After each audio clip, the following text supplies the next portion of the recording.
আমার শ্বশুর বাড়িতে অনেক বড় মাছের খামার আছে। তো আমরা গেছিলাম। তো যাওয়ার পরে এই যে এই মাছগুলো ধরা হয়েছে, আরো অনেক অনেক মাছ আছে, কিন্তু আসলে কাটার সুবিধার জন্য অল্প করে ধরা হয়েছে। এই যে আমার হাজব্যান্ড ও নিজে জাল ফেলছে। তো আমরা চারপাশে পুকুরের পাশে দাঁড়াইছিলাম। আসলে প্রায় 5 মাসের বেশি সময় পরে আমি শ্বশুরবাড়ি গেছিলাম, অনেক দিন পরে আসলে সময় করে উঠাহানা যাওয়া হয় না। এই যে দেখেন কত পাঙ্গাস মাছ কিলবিল কিলবিল করতেছে। তো মাছ অনেক, মানে আমার শ্বশুরবাড়িতে মাছ কিনে খেতে হয় না, মানে পুকুরে যা মাছ হয় এগুলা খেয়ে আরো মানুষকে দেওয়া যায়। আর আমরা মানে আমার শ্বশুর যেহেতু মাছের খামার করছে, এই মাছ বিক্রি করে। তো মাছ ব্যবসা যারা করেন তারা তো অবশ্যই জানেন যে মাছের মানে ব্যবসার পিছনে যেরকম খাটনি আছে ওরকম লাভজনকও আছে। তো এই যে আমার ননাসির ছেলে আমার শ্বশুরের সাথে জাল টানতেছে, দেখি এই জালের ভিতরে কয়টা মাছ উঠছে। আমি আর আমার হাজব্যান্ড ঈদের পরের দিন শ্বশুরবাড়িতে গেছি। আমাদের আসলে ঈদটা শ্বশুরবাড়িতেই করার কথা ছিল, কিন্তু একটা মানে কারণের জন্য আমি আমার হাজব্যান্ড বাবার বাড়িতে ঈদ করছি। তো নেক্সট একটা ব্লগে কেন আমি বাবার বাড়িতে ঈদ করলাম সেটা আপনাদের সাথে শেয়ার করব।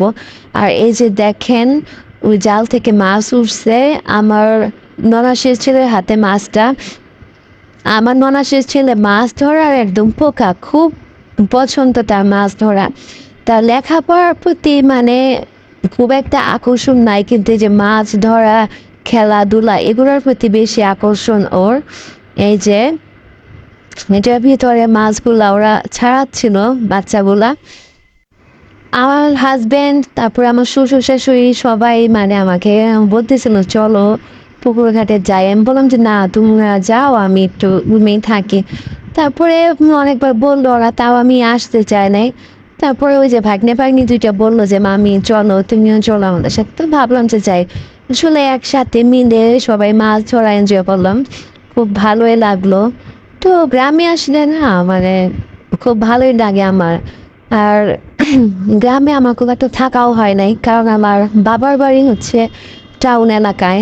তো আমি আসলে ছোট থেকে ওরকম মানে গ্রাম্য গ্রাম্য একটা ফিল আমি পাই নাই। আর এখন যেহেতু ঢাকাতেই থাকি, তো এই যে দেখেন এই জালের ভিতরে কিছু মাছ উঠছে, দুইটা মিডিয়াম সাইজের পাঙ্গাস উঠছে। তারপরে আবার জাল ফেলা হয়েছে, এই যে বড় পাঙ্গাসটা ধরা হয়েছে। আমাদের পুকুরে এর চাইতেও বড় বড় পাঙ্গাস হয়, 10 কেজি 8 কেজি এমনও হয়, কিন্তু লাক খারাপ কেন জানি বেশি বড় এবার উঠে নাই। আর এই যে দেখেন বাচ্চাগুলো মাছ, মানে যে মাছগুলো ছোট ছোট ছিল ওইগুলো আবার ছেড়ে দেওয়া হচ্ছিল পুকুরে, কারণ বেশি ছোট মাছ ওইগুলো আরো বড় হবে তাই জন্য। আর এই যে আমার মামা শ্বশুর বাড়িতে গেছিলাম, তারা দাওয়াত দিয়েছিল, দেখেন তারা কি সুন্দর সবজি চাষ করছে, আমার দেখে খুব ভালো লাগতেছিল। এই যে আনারস। সবাই ভালো থাকবেন, সুস্থ থাকবেন, আল্লাহ হাফেজ।